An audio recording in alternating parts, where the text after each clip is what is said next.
feeling into it, which makes it a style, which... Don't you argue semantics. You know I'm a believer. Styles exist. People have patterns. People do, yeah. People. They're people. Everybody has a pattern, whether they'd like to admit it or not. You know, that's our job, identifying their patterns, exploiting it, and winning some card games. Well, our job is to explain it. Oh, sure, rather yeah. than exploit it. You're tipping back to 2014 fire back okay. there, yeah. Pavel, I feel like he's had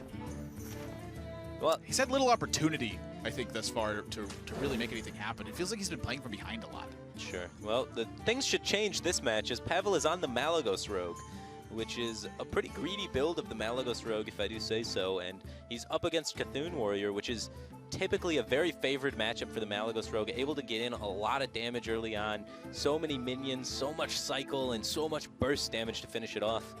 A lot of this boils down to how quickly HotMEOWTH can assemble a 10-power Cthulhu and then assemble a lot of armor while at the same time holding off the initial assault. Yeah, he has to deal with just constant floods of minions from Pavel's side.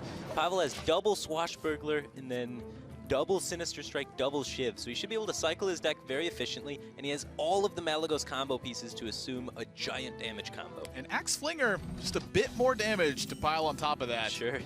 Little bits of chip damage and another, you know, just solid 4-drop just throw out there to have Warriors something to deal with. Yeah, Pavel not going to consider swinging with the dagger here, just says, I'm content. What's your take on that? If your curve's really good, do you tend to hold it? Yeah, usually when the curve's really good. I'm not so sure in Pavel's current build because there's a Harrison Jones in the Warrior deck and there's no deadly poisons in Pavel's Rogue deck, so a lot of the times I'd feel pretty comfortable just going down to one dagger. Yeah, I feel like in this spot he just knows it's not going to be reapplying for such a long time. Sure. He's got a really good curve, you know, he's going 3, 4, 5 every time. Now this is the one thing I was curious about, is if he chipped away that armor, this play wouldn't be possible. Does this cost him anything, or is this beneficial because it allows him to continue to pull threats out of the end? Getting your minion removed is not beneficial, obviously. You know, you're able to... It's a premium one, and now he's got Tomb Pillager. It was a premium one, and but now it was... there's a shield block, so there you might have seen shield block, shield slam this turn. That's what I mean. Like, I don't really know what's better there. I mean, I definitely want to try and remove the ability for my opponent to do that because HotMEOWTH felt it was his best play. And if you can turn off your opponent's best play, that's obviously beneficial for you. It's a good point to make.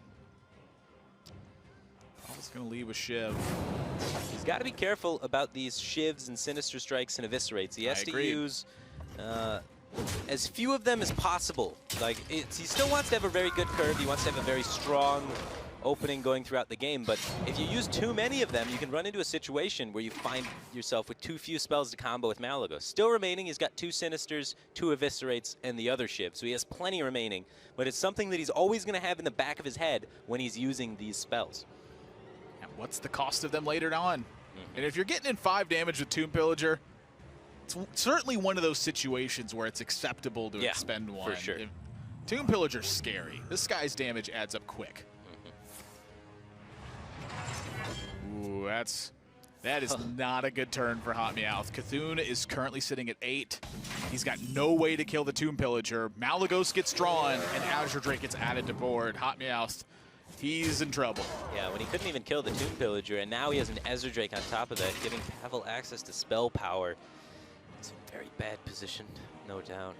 Swing meant that Harrison is sitting on 1. That belongs in a museum. Yeah, you just take it. He's just scratching for answers. Fool's Bane's not a good one. You take a little bit of damage trying to clear with Fool's Bane for sure. Pavel has to make sure that he doesn't overextend into the potential brawl in this scenario. I'd love to see him just, you know, maybe Shadow Strike and pass. Curious about the Shadow Strike. That's where I'm leaning as well. He needs to count his damage too. That's another big one. How much does he have coming next turn? Well, so far he only has the Eviscerate, really, so just the 5 damage from hand. It's not too much in the way of damage. You can get an additional 2 with the dagger. Yeah. So is this a development turn then? He could try and set up lethal. He doesn't have that great of reload, though, afterwards. Sap here is actually really interesting, too, because HotMEOWTH's got 9 cards in hand. Oh, so Sap there would have burned a card. Okay. Sap's reasonable, I guess. He goes with the development of Edwin, plays a little bit more into Brawl, but not by too much, just because after Brawl, your opponent only has, you know, 3 mana potentially to remove Well, anything. here's the other thing is you've seen your opponent not do anything. So whatever lives through the brawl, probably just hits him in the attacking. face. Yeah. This is great. Yeah, still 5 damage through the brawl. Well, Next the turn. old Malagos Prep Eviscerate is locked and loaded. Yeah, giving Pavel 9 burst next turn if he wants it. Axe Flinger's pretty good against the old Ravaging Ghoul Execute, too. Yeah, X-Flinger going to be getting in a surprising amount of damage. It looks like there is really no hope for HotMEOWTH in this game. Well, it's Tank Up and Coin Shield Slam, so 17 facing 3 damage on board. There is a little bit of hope here. A little bit. Potential stabilization. Pavel with a few draws for lethal. He gets the coin here, so both of the Sinister Strikes, if he draws them, will be live. It's not one of them. Instantaneous with the Swashbuckler. Well, he's going to draw, and this is a lot of draw. So, bad news round 2 coming up for HotMEOWTH. Pavel has been in the driver's seat the entire time. Yeah. Second Shiv is drawn. If he finds Emperor Thorsan throughout this cycle, he can almost certainly set up a lethal. What about then backstabbing your own Axe Flinger there? for damage? Yep. Especially if you're going to sap. Yeah, very reasonable to potentially do that. Sinister Strike gets drawn, and that is just about going to wrap this one up. There is way too much going on for HotMEOWTH to handle. This is like a 3-pronged attack right now. Yeah. If HotMEOWTH clears the board, Emperor Thorsan will come down, unlocking about 23 damage for Pavel the turn after. So a lot of potential damage coming out of this Malagos Rogue build. And as the deck thins, you know, Pavel gets closer and closer to more of those damage spells. There's just no way out. And HotMEOWTH's Man just Cthulhu's only at 8 still. just doesn't have the business. Yeah. Axe-Flinger gets in some chip damage. That thing's dealt 4 damage now. Yeah. Build some aggro Axe Flinger warrior decks. Looks pretty good. Malagos gonna wrap this one up. Wait, what? He can't do the Malagos. Oh, he doesn't have prep. Yeah, he used the prep cycling with gadgets. I just literally thought he had prep still. No, but now, after this turn, he threatens 23 damage, and it's totally fine. Pretty much the same. Yeah.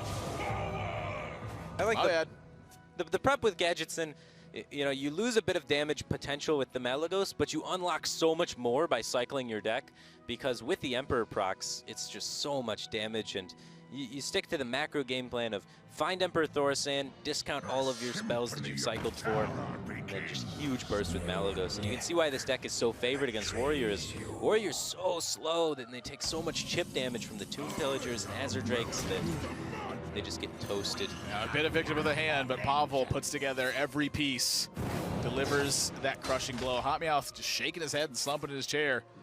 Not really much he could do about that one. Pavel steamrolls through game number 3. This is more where his lineup is targeted.